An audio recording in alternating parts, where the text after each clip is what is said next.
hab lana min ladunka rahmah innaka antal wahhab. Raditu billahi rabba wa bil islami dina wa bi Muhammadin nabiyya wa rasula. Rabbi shrah li sadri wa yassir li amri wa hlul 'uqdatam min lisani yafqahu qawli. Assalamualaikum warahmatullahi wabarakatuh. Salam sejahtera, salam ukhuwah kepada Al-Fadhil Ustaz dan semua sahabat pecinta ilmu yang dikasihi Allah. Syukur Alhamdulillah kita masih lagi menjadi pilihan Allah untuk duduk dalam majlis ilmu pada petang ini. Moga majlis kita ini di dalam redha dan rahmat Allah. Amin. Kuliah ansar kita ini dari saluran Google Meet Gema Nur Iman yang dipimpin oleh Puan Hajah Rusniati binti Mansur dan ditadbir urus oleh ahli jawatankuasa Gema Nur Iman. Akan dipimpin oleh yang berbahagia Fadil Ustaz Umar Zukri bin Abdul Jalil dengan pengajian kita hari ini, pengajian berkitab Al-Adab Al-Mufrad. Bagi menambahkan keberkatan majlis, mohon ihsan Ustaz untuk memimpin bacaan umul kitab Al-Fatihah dan pahalanya kita hadiahkan kepada baginda Rasulullah sallallahu alaihi wasallam, keluarganya dan para sahabatnya, para anbiya, para solihin, alim ulama, guru-guru kita, ibu bapa kita, keluarga kita dan semua muslimin dan muslimat sama ada yang masih hidup ataupun telah kembali ke rahmatullah. Al-Fatihah. A'udzu billahi minasyaitonir rajim. Bismillahirrahmanirrahim. Alhamdulillahi rabbil alamin. Ar-Rahmanir Rahim. Maliki yaumiddin. Iyyaka na'budu wa iyyaka nasta'in. Ihdinas siratal mustaqim. صراط الذين أنعمت عليهم غير المغضوب عليهم ولا الضالين آمين. Amin amin ya rabbal alamin. Bagi meneruskan majlis, saya menyerahkan majlis ini kepada Al-Fadhil Ustaz Zukri dengan segala hormat dan penuh takzim. Dipersilakan Ustaz. أعوذ بالله من الشيطان الرجيم. بسم الله الرحمن الرحيم. Alhamdulillah Rabbil Alamin. Wassalatu wassalamu ala ashrafil anbiya wal mursalin wa ala alihi wa sahbihi ajma'in. Amma ba'd. Faya ibadallah ittaqullah usikum wa iyaya bittaqwallahi faqad fazal muttaqun. Qala Allah Ta'ala fi kitabihil karim. A'udzu billahi minasy syaithanir rajim. Ya ayyuhalladzina amanu taqullaha haqqa tuqatih wala tamutunna illa wa antum muslimun. Sadaqallahul azim. Wahai kamu orang-orang yang beriman, bertakwalah kamu kepada Allah dengan sebenar-benar takwa dan janganlah kamu mati melainkan kamu mati sebagai seorang Islam. Alhamdulillah, summa alhamdulillah. Terima kasih sekali lagi Gema Nur Iman atas jemputan ini yang saya muliakan.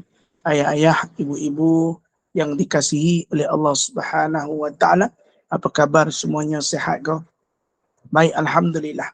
Syukur dan bersyukur kita kepada Allah Subhanahu wa Ta'ala hari ini dapat lagi sekali kita bersama pada petang ini bagi menyambung bicara kita di dalam kitab Al-Adab Al-Mufrad, iaitu berkaitan adab-adab seharian yang boleh kita amalkan dalam kehidupan kita, insya-Allah. Baik.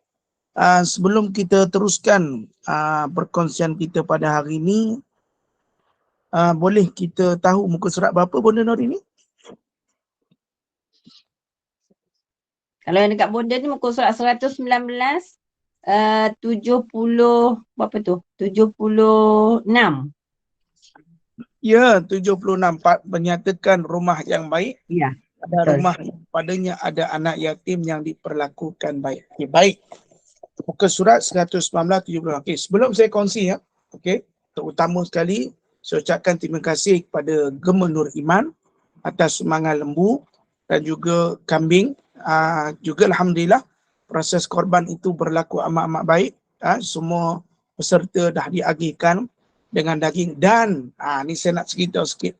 Kita doakan almarhum namanya Syahrul, sebab sewaktu nombor 5 punya lembu untuk disembelih, beliau rebah di belakang saya. Dia rebah di belakang saya. Ketika itu Bonda Norini mungkin bagi hospital, dia jatuh lepas tu dia muntah, lepas tu dia terus baring. dan didapati pergi hospital, dia telah meninggal dunia waktu ibadah korban yang dilaksanakan. Maka ia satu kejadian yang jarang berlaku lah. Tetapi apakan daya, ini ajal, maka telah pun terjadi. Alhamdulillah. Maka di sini abang rahmati Allah. Apa yang saya boleh katakan, mungkin kita tak tahu mati kita bila. Tuan-tuan rahmati Allah. Sebab tu kejadian tu berlaku dalam keadaan lembu yang kelima belum lagi disembelih. Setelah berlaku, disahkan meninggal dunia, tepat dalam pukul sekitar 9 lebih lah. Waktu program tu start 8.30. Dalam 9 lebih tu sampailah dia ke hospital dan disahkan meninggal dunia disebabkan heart attack. Kita panggil serangan jantung. Okay? Kita doakanlah sama-sama.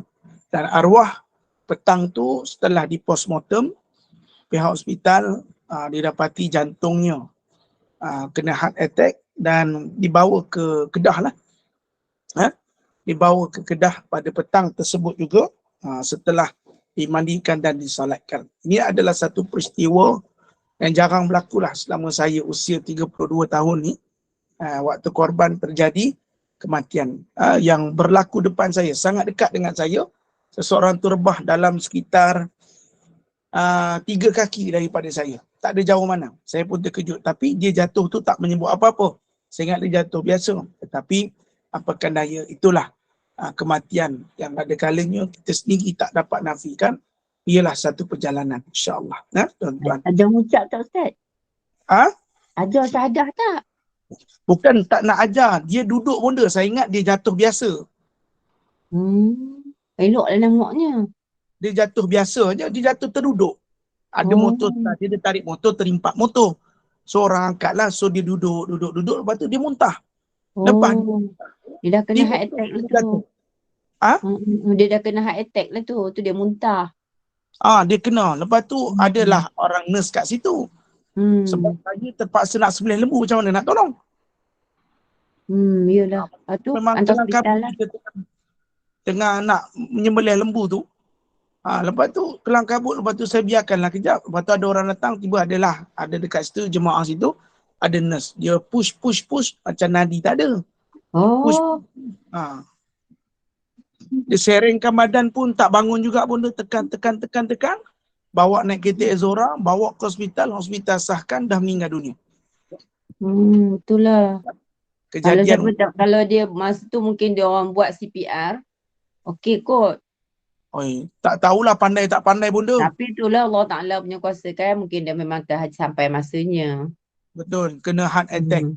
Yelah. Bunda 42. Muda lagi, ya Allah. Kan? Tapi yang saya risaunya bunda, sebab Sabtu tu, birthday saya hari Ahad. Dan Rasulullah SAW meninggal pada hari kelahirannya, 12 Rabiul Awal. Kata orang macam tu kan? Ada yang meninggal hari lahir, Ustaz. Ada juga yang betul. Sebab tu saya lepas tu bunda 3 hari tak tidur. Sebab takut. Apa fikir ya Allah, kalau aku meninggal ni betul lah. Rasulullah pun meninggal pada hari kelahiran ni. Sebab kan? 3 kaki je daripada saya. Dekat kan? Sangat dekat. Dan malaikat tu dia tahu dah siapa dia nak ambil. Itulah. Kalau dia ambil saya, rasa hari ni tak adalah kuliah. Tak adalah sembelih lembu. Tak ada. Tapi menurut imannya 1-2 selesai dah. Alhamdulillah. Okeylah, sekadar kita sama-sama kongsikan. Mudah-mudahan Allah yarham Abang Syahrul, diberikan keampunan, dimasukkan ke dalam syurga. Sedihnya apa? Sebab anak dia kan masih muda lagi, 42 tahun kan. Itulah saya pun terfikir-fikir sampai sekarang ni saya tak fikir dah benda besok hari ke bulan depan, sebab fikir rupanya nyawa ni orang tu cakap dengan aku, orang tu sembang aku sebelum nak start ibadah korban, siap sarapan, sama-sama lepak-lepak, tuk-tuk petang tu dia dah tak ada.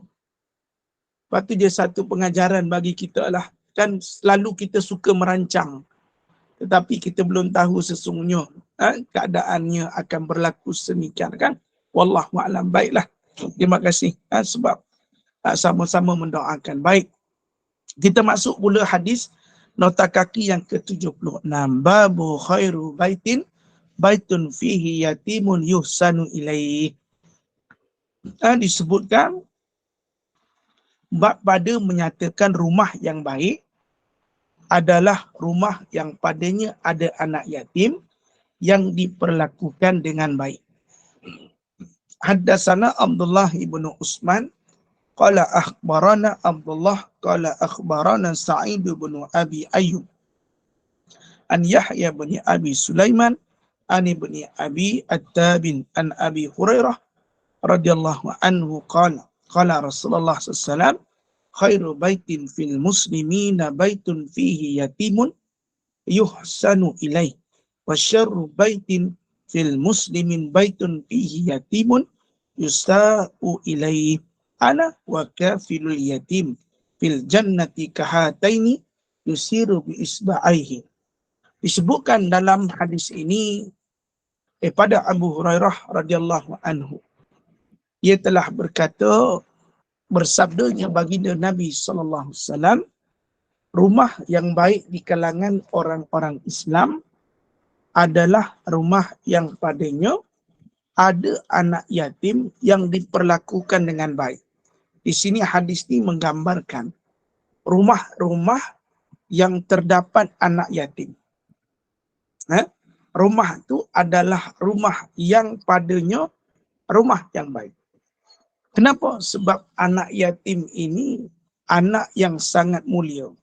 Kerana mereka diuji saat mereka kehilangan di antara salah satunya. Tetapi Nabi sebut di situ yang diperlakukan dengan baik. Maknanya, kan kalau macam kita, bonda, kita semua bonda ayah-ayah pun dirahmati Allah. Di Malaysia ni, kalau kita ni kan, anak yatim ni, dia ada banyak kategori. Ada yang susah, ada yang senang. Ada yang tak berkemampuan, ada yang berkemampuan. Kalau kita tengok sendiri, kita dekat Malaysia ni, kita ada rumah anak-anak yatim. Betul?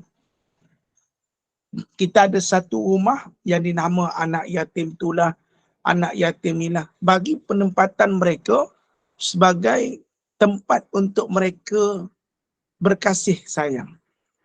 Kenapa dibuat begitu? Kerana ada di kalangan anak-anak yatim yang hidupnya serba-serbi kekurangan. Bila ditubuhkan satu persatuan ataupun rumah anak yatim, maka anak-anak yatim ini dilayani dengan baik kerana bantuan-bantuan orang ramai. Sebab anak yatim ni, orang kata, Ustaz, anak yatim ni kan kadang perangai dia tak berapa okey, kan? Bila kat sekolah, dia kata tengok perangai anak yatim tu. Tak betul perangainya. Kita jangan cakap macam tu, kesian kat dia. Dia bukan nak berperangai macam tu. Dulu saya ada satu kawan, sedih kalau dengar. Bila tengok anak yatim je, dia kata anak yatim ni jenis orang kurang kasih sayang. Batu perangai kadang betul tak betul. Dia kata macam tu, tuan-tuan. Bila dia kata kat sekolah je, kalau anak yatim tu, itulah anak yatim tu, Ustaz. Perangai tak berapa elok. Sebab itulah kita sebagai orang yang tahu dia anak yatim, kan Nabi kata orang yang paling dekat dengan aku 2 jari. Orang yang baik dengan anak yatim. Patut kita layan dia dengan baik. Berikan kasih sayang yang baik. Allah, tuan-tuan, hadirin hadirat, ibu-ibu yang dirahmati Allah. Kata Ustaz, tu anak yatim tu sebab kurang kasih sayang lah perangai dia macam tu. Tak boleh kata begitu. Kita kena layan dia dengan baik. Sebab itu bila anak-anak yatim, kita buat bantuan untuk anak yatim. Kita buat bantuan khas untuk anak-anak yatim. Kerana apa? Inilah satu benda yang kita dapat gunakan. Sebab Nabi kata, rumah yang adanya anak yatim diperlakukan dengan baik. Sebab tu kalau kita dengar ada anak yatim, kita memperlakukanlah ia dengan baik. Mungkin jiran kita. Ialah contoh jiran kita tu, kehilangan ayahnya masih kecil. Kita sebagai jiran, ada suami kita kan, berikan sedikit contoh, bagikan dia rasa seperti ada seorang ayah. Maknanya tegur menegur. Sebab kita perlu merasai keadaan orang yang tidak mempunyai ibu dan ayah. Allahumma salli ala Sayyidina Muhammad. Dan kata Nabi, dan rumah yang buruk itu, kalau itu di kalangan orang-orang Islam, ada rumah yang padanya ada anak yatim yang diperlakukan dengan buruk. Sekarang ni kan ramai sindiket benda ini. Kita tengok hari ni sindiket orang gunakan anak yatim untuk minta sedekah kan. Sekarang ni datang bawa apa? Bawa bungkusan minta duit ataupun kadang jual yasin, kadang jual tisu. Bang, nak tisu tak? Kami ni anak yatim bang. Rupanya dia gunakan anak-anak yatim ini untuk sindiket. Tuan-tuan. Ini dah sesuatu yang buruk. Kejadian ni berlaku. Dia bawa anak-anak yatim yang tak bernasib baik. Kita panggil anak-anak gelandangan. Yang tak ada hala tuju. Bukan hanya yatim, kadang yatim piatu. Dibawa duduk di satu tempat, dibagi makan. Tapi bukan dibagi makan dengan baik. Pakai minum tak dijaga. Duduk. Lepas tu setiap hari pergi suruh minta sedekah. Kata anak yatim, pakainya compang camping. Nabi kata hak benda ni tak bagus. Tempat yang tak bagus. Guna anak yatim untuk kepentingan diri. Pergi minta sedekah. Gunakan anak-anak yatim ni pakai compang camping, pakai baju kurung, minta pergi ke rumah orang kaya nak minta sedekah, saya anak yatim. Orang yang mempergunakan anak yatim seperti ini dosa besar. Menggunakan anak-anak yatim tu untuk kepentingan peribadi untuk dapat duit. Tak boleh, hukum dia berdosa. Sebab tu Ibn Rahmati Allah kena ingat sampai bila-bila. Rumah yang ada anak yatim kena lakukan yang baik. Itulah sebaik-baik rumah. Tapi kalau rumah tu ada anak yatim diperlakukan dengan buruk, maknanya tak bagi tempat tidur yang selesa, membiarkan mereka hidup dalam keadaan tak seperti kanak-kanak yang lain, maka berdosalah kita. Sebab tu jangan jadi begitu. Sebab hari ni ramai kes kan, kalau kita tengok, mungkin hari ni kita tak nampak. Dulu-dulu saya pernah ada orang yang datang tiba-tiba dia kata kami anak yatim, kami nak minta sumbangan. Bila saya tanya anak yatim mana? Siapa yang jaga kamu? Siapa yang bawa kamu? Lepas tu dia pun lari. Lepas tu saya ikut di satu tempat, berahmati Allah Subhanahu Wa Taala. Ikut-ikut pada satu tempat, rupanya ada orang yang ambil pakai van, angkut pakai van. Duduk kat dalam satu rumah. Ni sindiket menggunakan anak yatim. Sekalipun anak yatim itu bukan daripada Malaysia, sekalipun daripada Rohingya, daripada orang-orang pelarian, jangan diperlakukan sedemikian. Faham? Berahmati Allah. Ini terjadi. Ini adalah satu kes yang amat besar kalau kita melaksanakan pada anak yatim seperti itu. Dan kata Nabi SAW, siapa yang buat baik dengan anak-anak yatim, aku dan pemelihara anak yatim. Dan saya sebenarnya teringin bonda-bonda yang dirahmati Allah.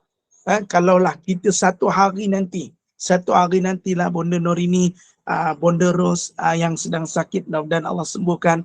Bonda Hasnas yang sakit, Allah sembuhkan. Suatu hari nantilah kalau kita diizinkan Allah, kita buat dua rumah ni. Dia panggil rumah orang-orang tua, rumah kebajikan orang-orang tua Gema Nur Iman, dan rumah anak-anak yatim Gema Nur Iman. Supaya kita dapat satu platform yang besar. Kan?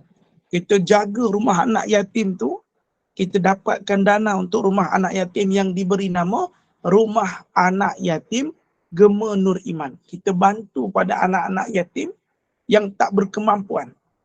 Kita sekolahkan mereka. Sebenarnya pusat-pusat macam ni takkan jauh dari bantuan orang ramai. Kan Bonda Ros ada kat dalam ni. Kan kita sama-sama doakan. Kan mungkin kita tak pernah terasa kehilangan seorang ayah dan ibu. Tapi mereka rasa. Kalau kita buat begini, Nabi SAW kata apa? Aku dan pemelihara anak yatim. Bayangkan tertubuhnya satu rumah anak yatim di bawah nama Gema Nur Iman. Dan kitalah pemelihara mereka. Kita jaga mereka, ada yang tak bernasib baik, kita bagi dia sekolah. Sampailah dia besar, suatu hari dia berjaya, dia pula datang membantu kita. Inilah kata Nabi SAW, aku dan pemelihara anak yatim berada di dalam syurga seumpama dua ini. Baginda mengisyaratkan dengan dua jarinya. Dekat saja kita dengan Nabi. Mungkin kita kata ustaz ni sebut rumah anak yatim Gema Nur Iman macam tak dicapai akal. Everything kalau kita niat untuk Allah, insya-Allah kita boleh buat. Walaupun bukan kita yang menjaga, kita boleh membayar gaji orang yang menjaga, kita boleh menyewa satu rumah dan kita pastikan anak-anak yatim itu terjaga. Semua di antara kita yang infakkan tetap juga mendapat apa yang dikatakan oleh baginda Nabi sallallahu alaihi wasallam. Memang hari ini cadangan saya nampak macam tak masuk akal. Ustaz, ya betul, rumah anak yatim Gubernur Iman. Tapi dengar cakap saya, kalau kita nak dapat duduk dekat dengan Nabi, tak jauh dengan Nabi, buatlah satu rumah anak yatim. Saya pun kalau saya kata, ya Allah, kalau aku duit ada million dan bilion, satu benda aku nak buat. Yang pertama, aku nak bina masjid. Yang kedua, aku nak ada mahat tahfiz. Yang ketiga, aku nak ada rumah anak-anak yatim yang mana tak bernasib baik, aku nak jaga mereka, nak sekolahkan sampai mereka berjaya. Satu hari mereka berjaya, mereka pula datang membantu rumah anak yatim. Yang ketiga, kalau boleh saya nak buat rumah kebajikan orang-orang tua. Dalam rumah kebajikan orang-orang tua tu, kalau saya kaya, dalam rumah kebajikan orang tua tu, saya nak buat satu pekerjaan buat mereka. Kalau orang tua tu ada kesihatan, kekuatan, buat kuih, lepas tu berniaga untuk buat dana daripada mereka. Kalau yang tak sihat, kita jaga dia sampailah seujung nyawanya. Sekarang ibu-ibu yang dirahmati Allah, tak semua anak mampu menjaga orang tua. Ini 4 niat saya, tuan-tuan dirahmati Allah. Yang pertama, kalau saya kaya, saya nak buat masjid. Yang kedua, saya nak buat mahat tahfiz ataupun tempat sekolah keagamaan sekali akademik. Pada masa yang sama, dia membantu pada anak-anak yang tak mampu, saya bagi secara percuma belajar. Yang ketiga, rumah anak-anak yatim tadi. Nak buat satu. Sebab nak duduk dekat dengan Nabi, kalau boleh kita pelihara anak yatim. Ada rumah anak yatim. Seronok. Yang keempat, rumah orang-orang tu. InsyaAllah kalau kita kaya. Sebab tu mungkin cadangan saya ni duk masuk akal. Tapi mana tahu tak mustahil satu hari kita ada satu rumah anak-anak yatim Gemba Nur Iman. Pegang sampai bila-bila. Rumah anak-anak yatim Gemba Nur Iman. Bayangkan kita pengasas. Bayangkan kita yang buat. Mesti ada orang yang nak bantu kita. Kuliah berjalan seperti biasa. Selain daripada berkuliah, mengajarkan agama, ada rumah anak yatim. Kita beramal dengan hadis Nabi supaya nak dekat dengan baginda Nabi sallallahu alaihi wasallam. Keseronok. Saya terbayang satu platform rumah rumah anak-anak yatim Gemba Nur Iman. Bagus. Tuan, pengurusi semua ada carta-cartanya, kita bayar orang kerja, bagi mereka makan, bagi mereka belajar, besok mereka berjaya, itulah anak-anak kita. Diorang berjaya, mereka pula datang ke kita, besok mati senang, aku ada rumah anak yatim. Nabi kata dekat dengan Nabi, seronok dekat dengan baginda Nabi sallallahu alaihi wasallam. Wallahu a'lam. Okey, kita masuk hadis yang ke-77. Jelas lah, tuan-tuan, bab anak yatim tadi. Jangan berlaku tak elok lah. Jangan buat kata orang Kedah, jangan buat lok-lak. Jangan buat lok-lak. Buat betul-betul, kasih cantik kan. Bagus betul. Semalam saya pergi habis kuliah ada jemaah ni daripada utara. Saya kata sudu ada, sudu. Mana ada sudu, orang utara panggil camca. Benda-benda Norini. Benda Norini? Camca. Betul camca. Camca. Mana ada? Sini tak ada. Ni orang utara semua tak panggil sudu, panggil camca. Kicap panggil toyu. Baiklah, camca pun camca. Ustaz, kalau kicap panggil toyu. Apa? Kicap tu panggil toyu. Toyu. Saya manalah tahu. Masya Allah. Baik. Terima kasih. Seronok. Semalam dia masak bihun sup utara lepas kuliah. Kata khas untuk Ustaz Zukri. Waktu birthday saya 2 hari bulan 7 tu. Habis-habis kuliah. AJK Masjid dia buat kibas. Masak daging salai. Ni Ustaz khas untuk Ustaz. Ada kari kepala ikan, ada daging salai. Siap kek lagi. Sempena hari kelahiran guru kami. Allah. Seronok jadi tok guru ni tuan-tuan. Allah bagi macam-macam rezeki sebab ajar orang agama. InsyaAllah. Mudah-mudahan ibu-ibu yang belajar agama pun Allah bagi baik. InsyaAllah. Baik. Muka surat 120. Muka surat 120. Nota kaki 77. InsyaAllah. Babu kun lil yatimi kal abir rahim. bab pada menyatakan jadilah engkau anak-anak, engkau bagi anak-anak yatim seumpama seorang ayah yang penyayang. Bab yang mengatakan jadi engkaulah seorang anak yang penyayang. Maksud dia apa? Sebagai seorang ayah, memang ayah ni tak nampak sayangnya. Sebab sayang ayah ni tak diungkap. Tetapi dengan kerja kerasnya, membanting tulang, itulah kasih seorang ayah. Ayah, ku kirimkan doa agar engkau tenang di alam syurga. Ayah. Tu kan, bila kita dah tak ada ayah ni rindu. Ayah ni dia tak tunjuk dia punya sayang. Tapi ayah ni tak pernah mengeluh ketika mencari rezeki.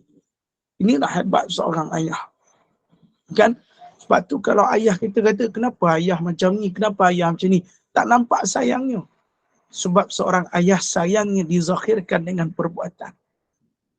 Dizakhirkan dengan perbuatan. Kita kalau ingat ayah kita bawa naik motor. Kita kalau tengok ayah kita belikan kita jajan. Kita ingat ayah kita bawa bonceng kita kecil-kecil kan. Itulah pengalaman yang paling indah. Dulu, waktu raya haji itu, saya pergi kubur tuan-tuan. Menangis. Sebab apa teringat ayah. Dulu waktu sekolah tadika dulu badan saya besar. Tapi orang miskin, kami ni orang miskin, tak bukan orang kaya. Ayah hantar naik basikal. Kan? Kayu basikal, saya duduk belakang. Duduk kendong belakang, kayu naik basikal. Lepas tu tengok, ada seorang hamba Allah tu, dia bawa anak dia naik basikal. Saya kata, ya Allah, rindu ke ayah. Sebab apa? Ayah dulu bawa kita naik basikal pergi sekolah. Kan? Ayah ni bangun. Sebab tu kita kena sayang ayah. Ayah tak macam mak, sayangnya beza. Membanting tulang itulah sayang seorang ayah. Baik, tengok apa dikatakan.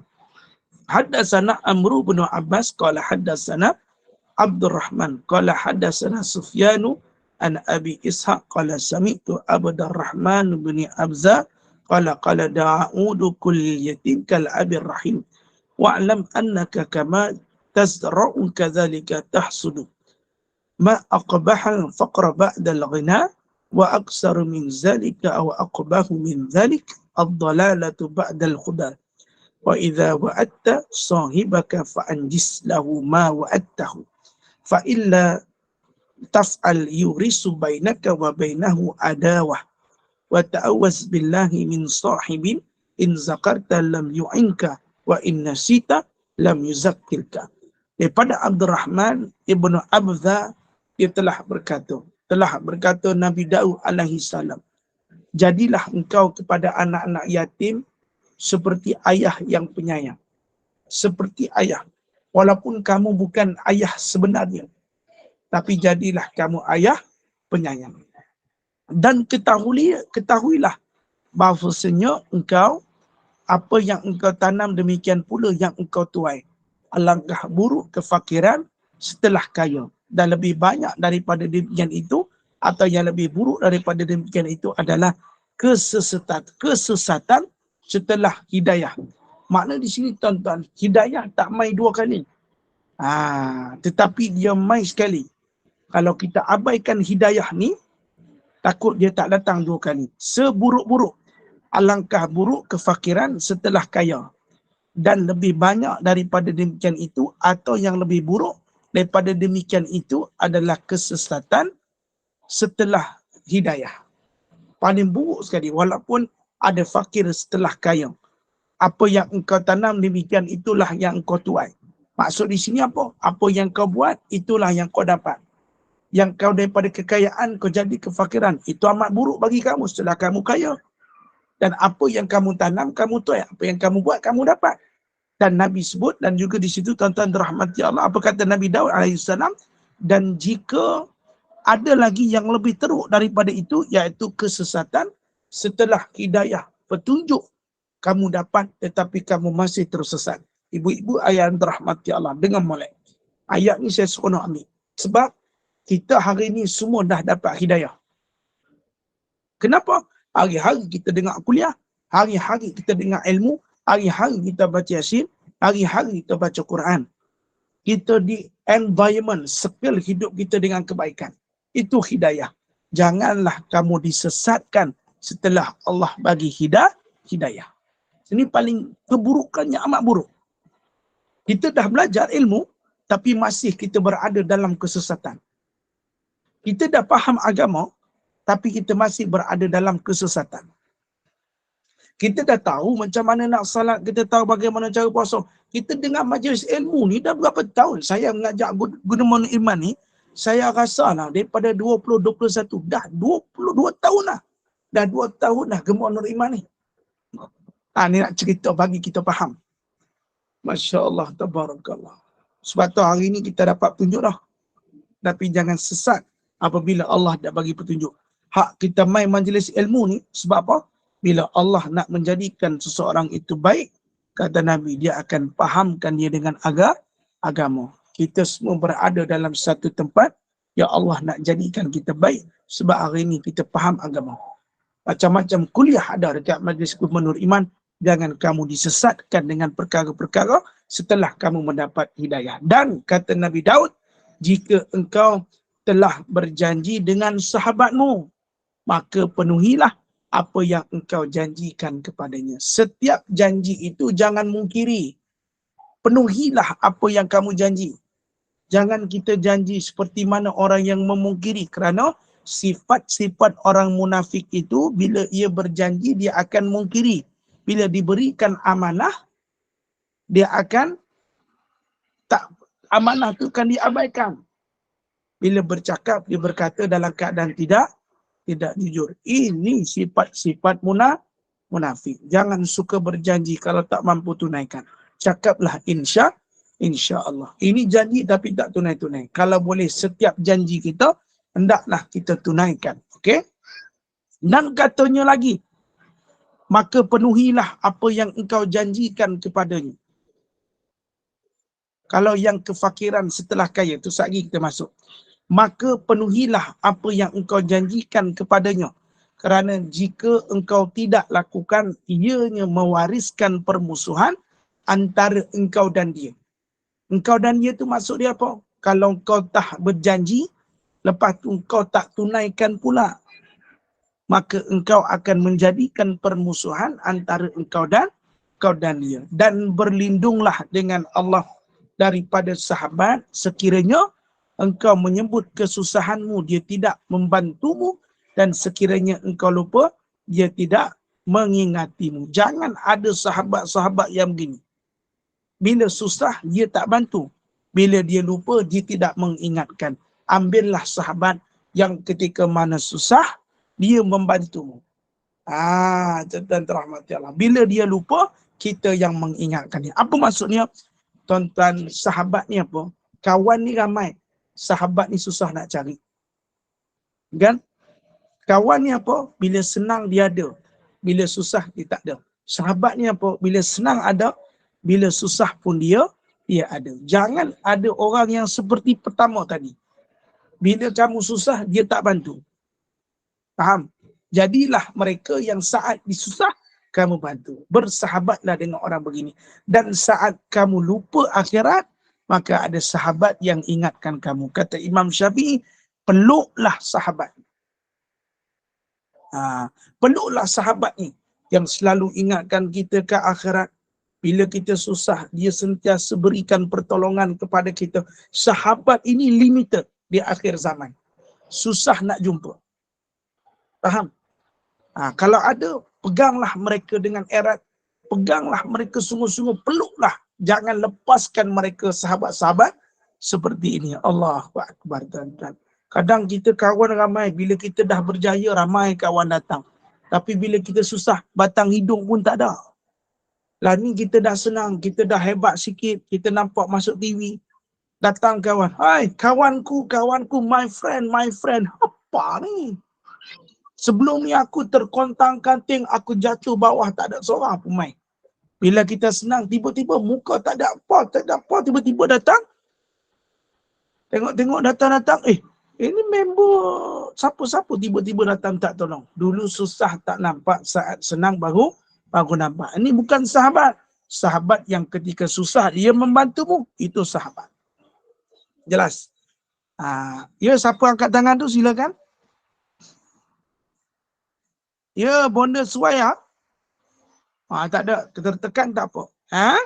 Kalau kita lupakan akhirat, tuan-tuan, ada sahabat yang mengingatkan, inilah sahabat yang soleh yang kita cari sepanjang kehidupan kita. Wallahu a'lam. Okay, baik. Dia kata alangkah buruk kefakiran setelah kaya. Okay, baik. Fakir ni apa? Fakir ni apa? Tak ada harta. Alangkah buruk. Memang teramat-amat buruk. Susah orang yang nak kembali dalam keadaan fakir setelah dia meraih kekayaan. Sebab amat-amat buruk. Maknanya apa? Amat alangkah ruginya setelah kamu kaya, jatuh fakir. Patutnya kamu kekalkan kaya itu supaya kamu dapat membantu orang, tetapi kamu jatuh fakir. Maknanya bila kamu dah kaya, untuk kamu adapt hidup sebagai orang yang miskin, sangat susah. Ada kalanya bila kita ni dah biasa kaya, bila kita miskin, orang hina kita. Ada kalanya ahli-ahli keluarga kita mencemuh lalu mengata kita. Ada kalanya isteri yang sudah biasa dengan kaya, dia tak dapat menerima lalu meninggalkan kita sebab kita jatuh fakir. Sebab tu daripada kaya jatuh fakir banyak risikonya. Sebab tu kita tak boleh, sekalipun kita kaya, janganlah terlalu terdidik dengan hidup kaya. Faham maksud saya? Kita kaya, jangan terlalu terdidik dengan cara orang kaya. Kalau kita satu hari nanti kita miskin, susah kita nak adapt hidup kita dengan kemiskinan. Kita kaya, kata ulama, bukan ubah hidup jadi orang kaya, tetapi kita kaya semakin kita bersyukur. Cara hidup sama, betul? Cara hidup sama, cuma lebih banyak membantu dan bersedekah. Wallahu a'lam. Cara hidup sama, makan lagu tu juga. Jangan bila kita kaya, kita ubah cara hidup macam orang kaya. Dulu kita tak kaya, kita minum apa? Minum air kedai-kedai biasa. Tapi bila kaya, kita pergi dah kedai Starbucks kopi sebab kita kaya. Bila kita dah biasa kaya, kalau kita miskin, apa jadi tuan-tuan? Buruk, alangkah buruknya. Sebab tu kita takut, tuan-tuan dan rahmati Allah, keadaan ini. Sebab tu kata ulama, untuk mengekalkan nikmat apa yang Allah Ta'ala berikan kepada kita, hendaklah kita mensyukurinya dengan banyak salat, dengan banyakkan beramal dan banyakkan bersedekah. InsyaAllah nikmat itu akan kekal. Tapi dengan nikmat yang kamu diberikan oleh Allah, kamu buat maksiat, lama-kelamaan nikmat itu akan Allah ambil. Di saat itulah kamu baru akan sedar kenapa Allah bagi nikmat tetapi kamu tak guna sebagai orang yang bersyukur. Wallahu a'lam. Jelas ya Puan Farhana? Jelas Ustaz, Okay, jelas ya? Puan Terima kasih, Farhana bukan Alhamdulillah. daripada United Kingdom. Ya, saya insyaAllah doakan kami. Jelas kalau kat sana pukul berapa?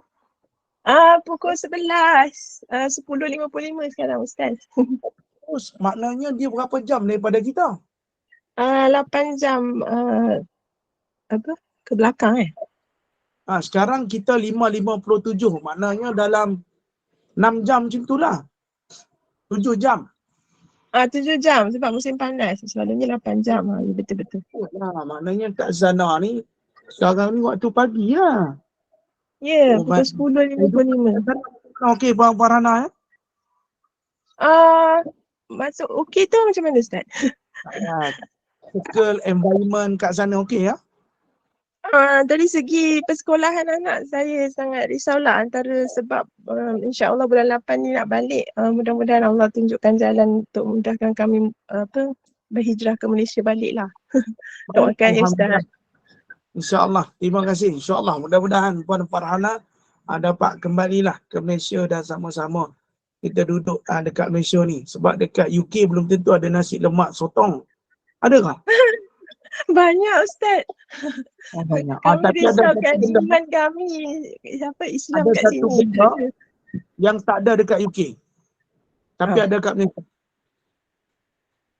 Kat mana? Asam pedas bonda norini. Dia tak ada kat UK. Dekat Itu tak boleh lawan. Tak boleh lawan. Itu wajib dapat. InsyaAllah. Baik. InsyaAllah. InsyaAllah. Baik, kita teruskan lagi. Nota kaki yang ke-139. Hadasana Musa. Qala hadasana Hamzatu bin Najih. Abu Umarah. Qala sami'tul Hasan. Yaqulu laqad ahitul muslimin wa inna rajula minhum la yusbihu fayaqul. Ya ahliyah, ya ahliyah, yatimakum, yatimakum. Ya ahliyah, ya ahliyah, miskinakum, miskinakum. Ya ahliyah, ya ahliyah, jarakum, jarakum. Wa usri'a bi khiyarikum wa antum kulla yawmin tarzuluna tarzulun. Wa sami'tuhu wa yaqulu wa idha syi'ta ra'aitahu fasiqan yata'ammaku bisalasina alfa ila nar malahu qatalahu Allah ba'a khalaqahu minallahi bisamanin anzin wa in syi'ta ra'aitahu wadayyan murabbadan fi sabi syaitan la wa'idhalahu min nafsi wala minan nas. Apa katanya? Daripada Hamzah ibn Najih Abu Umarah, dia telah berkata, aku telah mendengar Al-Hasan berkata, sungguh aku telah hidup bersama kaum muslimin zaman sahabat tabi'in. Nabi, zaman para nabi, para rasul, para nabi, sahabat tabi'in. Okey, maknanya Al-Hasan kata apa? Sungguh aku telah hidup bersama kaum muslimin zaman sahabat dan tabi'in. Dan sesungguhnya seorang lelaki di antara mereka berpagi-pagi lagi berkata, wahai ya ahliyah, wahai keluargaku, wahai keluargaku. Ingat anak yatim kalian, ingat anak yatim kalian. Wahai keluargaku, wahai keluargaku. Ingat orang-orang miskin kalian, ingat orang-orang miskin kalian. Wahai keluargaku, wahai keluargaku, ingat jiran kalian, ingat jiran kalian. Waktu berlalu dengan cepat dan mewafatkan orang-orang yang terbaik di antara kalian. Dan setiap hari kalian semakin hina dan semakin hina. Aku juga telah mendengar dia berkata, dan sekiranya engkau hendak melihatnya dalam keadaan fasik, dia terjun ke neraka untuk mendapatkan 30,000 dinar dirham. Apa yang terjadi dengannya? Semoga Allah Ta'ala memerangi. Kerana dia telah menjual bahagiannya dari Allah dengan harga seekor kambing, yakni harga yang sangat murah. Dan sekiranya engkau mahu melihat tersesat, beralihlah ke jalan syaitan. Tidak ada nasihat baginya daripada dirinya sendiri dan juga tiada daripada orang lain. Apa katanya? Tuan-tuan, dengar ni. Sekiranya engkau hendak melihatnya, sebab tu dia kata apa? Wahai keluargaku, ingat anak yatim kalian, ingat orang-orang miskin kalian, ingat jiran-jiran kalian. Lepas tu kata apanya? Waktu berlalu dengan cepat dan mewafatkan orang-orang yang terbaik di antara kalian. Orang-orang yang terbaik ni maksud dia apa? Mereka-mereka yang dipahamkan Allah dengan agama. Setiap hari kalian semakin hina dan semakin hina. Maksudnya, semakin kamu kehilangan orang yang membimbing kamu, semakin itulah kamu semakin hina, semakin hina. Tak ada lagi orang yang memberitahu kamu tentang agama. Semakin hina, semakin hina, semakin hina. Sebab orang yang memberitahu kebaikan telah Allah ambil mereka. Dan katanya, aku juga telah mendengar dia berkata. Siapa yang berkata? Tuan-tuan rahmati Allah. Hamzah katanya Al-Hasan. Dia kata apa? Dan sekiranya engkau hendak melihatnya dalam keadaan fasik. Fasik ni apa? Dia terjun ke neraka untuk mendapatkan 30,000 dinar. Apa yang terjadi dengannya? Semoga Allah memeranginya. Dia terjun ke neraka untuk 30,000 dinar. Apa yang terjadi dengannya? Kerana dia telah menjual bahagiannya dari Allah dengan harga seekor kambing, yakni sangat murah. Maknanya apa? Dia menjual agama dengan harga yang amat murah. Semakin hina, semakin hina. Maknanya hanya dengan sekadar dunia kau mampu menjual agama. Dan sekiranya engkau mahu melihatnya tersesat, beralihlah ke jalan syaitan. Tidak ada nasihat baginya daripadanya diri sendiri. Kalau ingin lihat dia tersesat, beralihlah ke jalan syaitan. Makna pilihlah jalan yang tak betul, tidak ada nasihat baginya daripadanya dirinya sendiri. Maksud dia apa? Kalau dia memilih satu jalan yang sesat, ya itu siapa? Anak yatimmu, jiranmu, siapa lagi? Orang miskinmu. Maka mereka ini tidak ada nasihat dan juga tiada daripada orang lain. Makna tidak ada siapa yang dapat membantunya kalau dia memilih untuk jalan keadaan yang mungkar. Sebab tu dipesan, ingatkan anak yatimmu, ingatkanlah orang miskin, ingatkan jiran kamu. Ini semua adalah tanggungjawab kita. Kalau dia miskin disebabkan dia ikut jalan yang salah, bertanggungjawablah kita. Sedangkan dia anak yatim, sedangkan kita ada dekat dengannya, bimbinglah dia. Sedangkan ada jiran-jiran kita yang boleh kita beri nasihat, bawalah ianya ke pangkal jalan. Jangan tersesatkan dia dengan jalan syaitan. Maka sesatlah dia. Tuan-tuan dan puan-puan yang dirahmati Allah. Maka jadilah kita orang yang sentiasa membimbing. Membimbing itu siapa? Sebagai ayah kepada mereka. Tuan-tuan dan puan-puan yang dirahmati Allah Subhanahu wa ta'ala. Jadi orang yang penyayang. Jangan kau biarkan seseorang itu masuk ke dalam neraka kerana menjual agamanya. Jangan kau biarkan orang itu ikut ke jalan syaitan. Bimbinglah mereka. Ingatlah siapa anak yatim. Ingatlah jiran-jiran. Ingatlah kita orang-orang yang miskin. Jangan kerana mereka itu miskin, mereka jauh daripada Allah. Kerana kan mereka anak yatim, mereka tak suka dengan takdir yang ditentukan oleh Allah. Ada jiran kita yang kita lihat mungkarnya, tegurlah mereka dengan cara baik agar kembali ke jalan Allah Subhanahu wa ta'ala. Itu nota kaki yang 139 dan 140. Haddasana Musa qala haddasana Salamu bin Abi Muti an Asma' bin Ubaidin qala qultu li bani Sirin indi yatimun qala asna' bihi ma tasna'u bi waladika idribuhu ma tatribu waladaka sahil isna'. Daripada Asma' Ibnu Ubaid, dia telah berkata, aku telah berkata kepada Ibnu Sirin, aku mempunyai seorang anak yatim. Lalu Ibnu Sirin telah berkata, berbuatlah kepadanya seperti apa yang engkau perbuatkan pada anakmu dan pukullah ia seperti engkau pukul akan anakmu. Jadi bapa yang penyayang, bukan anak yatim dibiarkan saja saat buat salah, tegurlah. Kalau mampu dipukul, pukullah. Didiklah mereka seperti anakmu sendiri sekalipun beliau adalah anak yatim. Cuma layanilah mereka dengan sebaik-baiknya dan didiklah mereka dengan sebaik-baiknya. Ketika mengatakan aku mempunyai seorang anak yatim. Wallahu alam. Jadilah kamu ayah kepada mereka sekalipun bukan daripada zuriat kamu, tapi dia tetap juga anak yatim. Maka berilah layanan yang terbaik. Wallahu a'lam. Kita berhenti takat dulu benda ini. InsyaAllah nanti kita akan sambung lagi. Tuan-tuan rahmat ya Allah. Pada muka surat 123. InsyaAllah. Betul benda? Boleh. Ada nak buka soalan tak Ustaz? Sila. Boleh, okey. Siapa-siapa yang nak bertanya dengan Ustaz, silakan. Ada kemusykilan, ada yang tak faham ke, boleh silakan. Kalau bonda tak faham bagi tahu, saya ulang daripada Assalamualaikum. Panjang daripada Assalamualaikum.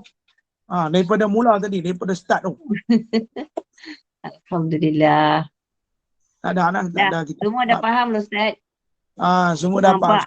Doa panjang sebab waktu asar. Waktu orang kata waktu begini elok doa panjang-panjang sikit. Besok pun kita betul. Bonda tutup dulu lah. Tutup, okey. Alhamdulillah, syukur pada Allah. Kuliah asar kita berjalan lancar dengan kitab Al-Adab Al-Mufrad, layanan kepada anak yatim bagi bab menyatakan rumah yang baik adalah rumah yang padanya ada anak yatim yang diperlakukan dengan baik. Dan sebaliknya rumah yang buruk ialah yang ada anak yatim di dalamnya yang dilayan dengan buruk. Di sini juga dinyatakan, jadilah engkau bagi anak-anak yatim seumpama seorang ayah yang penyayang. Moga segala ilmu yang disampaikan memberi manfaat untuk diterapkan dalam kehidupan masyarakat di sekeliling kita. Moga kita kaya dan tidak fakir. Moga kita direzekikan Allah menjadi orang yang kaya yang beriman. Jadilah ibu ayah yang penyayang kepada anak-anak yatim. Wallahu a'lam. Kita tangguh pengajian kita petang ni Ustaz. Kita jumpa lagi di lain masa insya-Allah. Dengan itu saya ucapkan terima kasih pada ilmu yang Ustaz sampaikan. Terima kasih pada semua jemaah. Saya mewakili Gemenut Iman. Mohon maaf zahir batin ada sebarang kekurangan dalam majlis kita ini.